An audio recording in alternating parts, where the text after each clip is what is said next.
सर्वप्रथम आप सभी लोगों को स्वतंत्रता दिवस की हार्दिक शुभकामनाएं। जमाने भर में मिलते हैं आशिक कई, मगर वतन से खूबसूरत कोई सनम नहीं मिलता। जमाने भर में मिलते हैं आशिक कई, मगर वतन से खूबसूरत कोई सनम नहीं मिलता।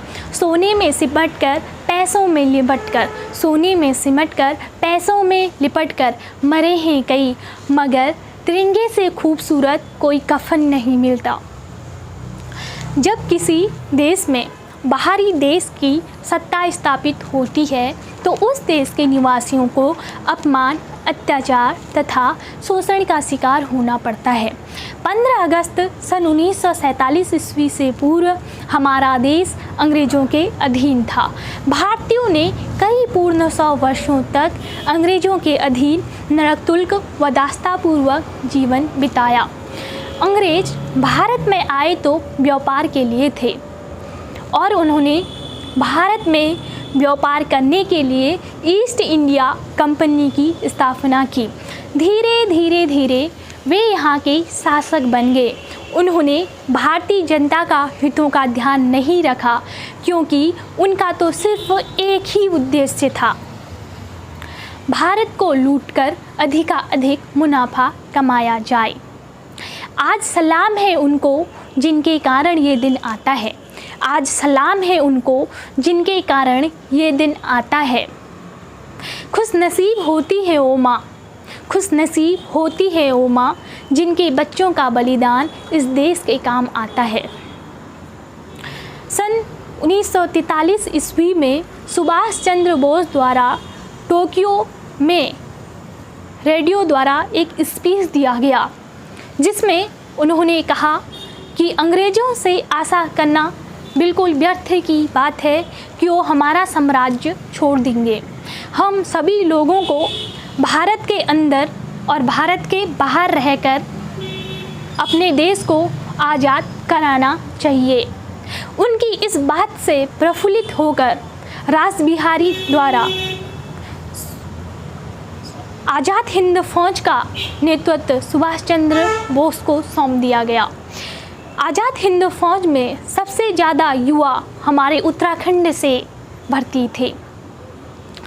खाता हूँ कसम माँ मैं पीछे नहीं हटूँगा, खाता हूँ कसम माँ मैं पीछे नहीं हटूँगा, दुश्मन की चाह को मैं पानी में फेर दूँगा, दुश्मन की चाह को मैं पानी में फेर दूँगा। एक बार डॉक्टर सर्वपल्ली राधाकृष्ण जी को अंग्रेज़ों द्वारा उनकी महासभा में आमंत्रित किया गया। डॉक्टर सर्वपल्ली राधाकृष्ण जी पहनावे में सर में टोपी, बदन में कुर्ता और पैजामा पहनते थे। जब अंग्रेज़ों की महासभा में वह पहुँचे तो एक अंग्रेज अफसर अपने स्पीच में बोलता है, देखिए इन भारतीयों को, देखिए इन भारतीयों को, कोई गोरा है, कोई काला है, कोई सांवला है। पहनावे में कोई धोती पहनता है, कोई कुर्ता पहनता है, कोई पैंट पहनता है, कोई शर्ट पहनता है। देखिए इनका कोई रंग है, इनका कोई पहनावा है।